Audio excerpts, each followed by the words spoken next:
gusto lang namin malaman muna ano na ang physical na kondisyon nitong si JR. Ano po, medyo okay naman na po. Oo. Nakakalakad-lakad. Oo. Kumusta naman nung Medyo kanyang sumasakit lang po konti. Oo, siya ba'y nadala sa ospital o sa anumang klinika para masuri pagkatapos ng insidente? Opo. Pero Sige, sa ano po ba, Sabado po kapa-medical po ulit kami. ngayong Sabado? Opo. Oo. Pwede ba naming Sa malaman sige, sociology po ata. go ahead. Sa sociology po ata. Ah? Ano? Psychologist? Psychology po. Oo, Opo. psychologist. Sa Oh, psychology. yes po.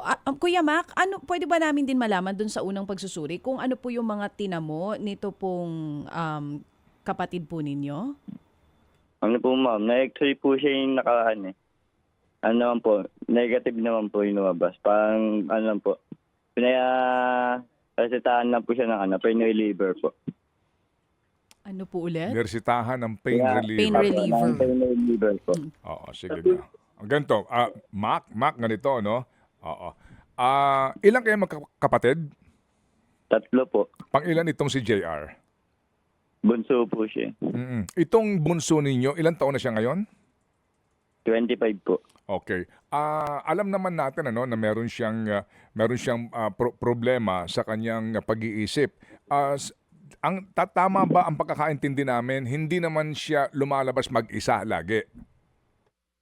Hindi, ano po, tumatakas po siya sir. Minsan nga nakakalabas siya nang siya lang mag-isa.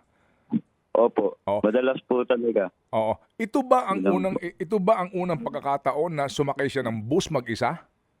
Hindi po eh. Madaming beses na po. Pero ngayon na po talaga siya, pinaka-binugbog po talaga. Okay. Sige, kasi nga napanood nga namin muna yung video nito, no, pero ito nga nangyari na ito at tumugon na mismo yung DOTR sa naturang sitwasyon. Sige. Nag-ulat sa amin ang DOTR na nagpadala na ng kaukulang tauhan ng DOTR para kausapin kayo. Opo. Oo. Sige. Galing po kami nakakampo dun sa mismong DOT. Nakausap po namin siya, tech bench po. Oo, kaya nga. So pinapuntahan kayo ng mga tauhan ng DOTR at kayo dinala sa kanyang opisina at nakausap nyo mismo yung sekretary ng DOTR. Opo. Oo. So far, ano ang napag-usapan ninyo at naibigay na tulong para kay JR sa kanyang pangangailangan medikal halimbawa? Ano po? Nag-usap lang po about po sana sa may yung gumawa po kay Mark. Nagbigay lang po ng mga screenshot po yung pinsan ko po sa kanya. Tapos tapos sa Sabado daw po, pupunta po kami ng hospital para mapagamot po si Mark. Oo, para nga mapasuri itong si JR. Ngayon, yung bang bus company na Precious Grace, meron ng pinadalang kinatawan sa inyo? Yung DOTR po mismo nag-aayos.